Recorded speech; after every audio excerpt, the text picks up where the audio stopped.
असहाब कहफ का वाक़या कुरान मजीद की सूरह कहफ में ज़िक्र किया गया है।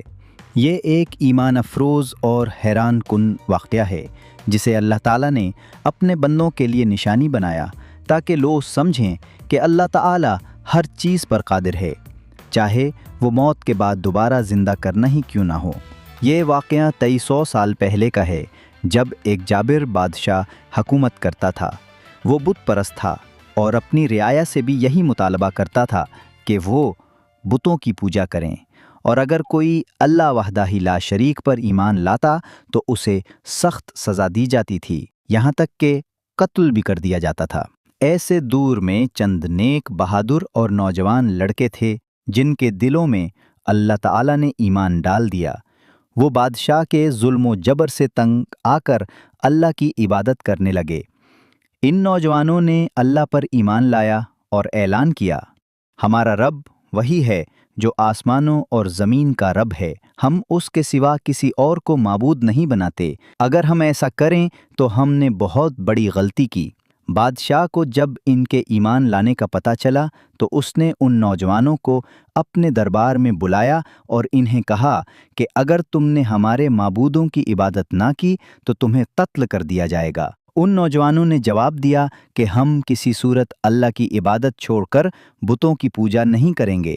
चुनाचे इन नौजवानों ने फैसला किया कि वो अपना शहर छोड़कर कहीं छुप जाएं ताकि अल्लाह की इबादत कर सकें। वो अल्लाह पर तवक्कल करके शहर से निकल गए। वो 7 नौजवान थे, उनके साथ एक कुत्ता भी था जो इनका वफादार साथी था। वो एक पहाड़ के अंदर एक गार में जाकर छुप गए। कुरान में अल्लाह ताला फरमाता है कि और तुम देखते कि सूरज जब तुलू होता तो इनके गार को छोड़कर दाएं तरफ झुक जाता, और जब गुरूब होता तो बाएं तरफ इनसे कतरा कर निकल जाता, और वो गार की कुशादा जगह में थे। जब वो नौजवान गार में पहुँचे तो अल्लाह ताला ने इन पोबर नींद तारी कर दी और वो सो गए। अल्लाह ताला ने इनके जिस्मों को महफूज रखा और इनके सोने का दौरानिया 309 साल रहा, जो कि उम्री हिसाब से है। दिन रात बदलते रहे, बादशाहतें ख़त्म हो गईं, लोग मर गए, नई नस्लें आ गईं, मगर ये नौजवान अपनी नींद में पड़े रहे।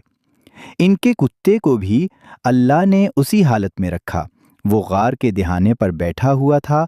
अल्लाह ताला ने इनके जिस्मों को ऐसा महफूज रखा कि वो सोए हुए मालूम होते थे, लेकिन दर हकीकत वो सो रहे थे, और कभी करवट भी बदलते ताकि इनके जिस्म सड़ न जाएं। जब अल्लाह ताला ने चाहा तो वो नौजवान बेदार हुए। इनमें से एक ने कहा, कितनी देर सोए होंगे? दूसरा बोला, शायद 1 दिन या इससे कुछ कम। फिर उन्होंने कहा, वो अल्लाह बेहतर जानता है हम कितनी देर सोएं। अब एक आदमी को भेजकर शहर से खाने का सामान मंगवा लें। इनमें से एक नौजवान जब शहर में गया तो हैरान रह गया। शहर बिल्कुल बदल चुका था। लोग नए कपड़े पहने हुए थे, ज़बान और अंदाज मुख्तलिफ हो चुके थे। इसने जब पुराना सिक्का निकाला तो दुकानदार हैरान हो गया और फौरन उसकी इतला बादशाह को दी गई। अब जो बादशाह था वो एक नेक और अल्लाह पर ईमान रखने वाला बादशाह था। वो खुद इन नौजवानों से मिलने आया। उन्होंने बादशाह को अपना सारा वाक़या सुनाया।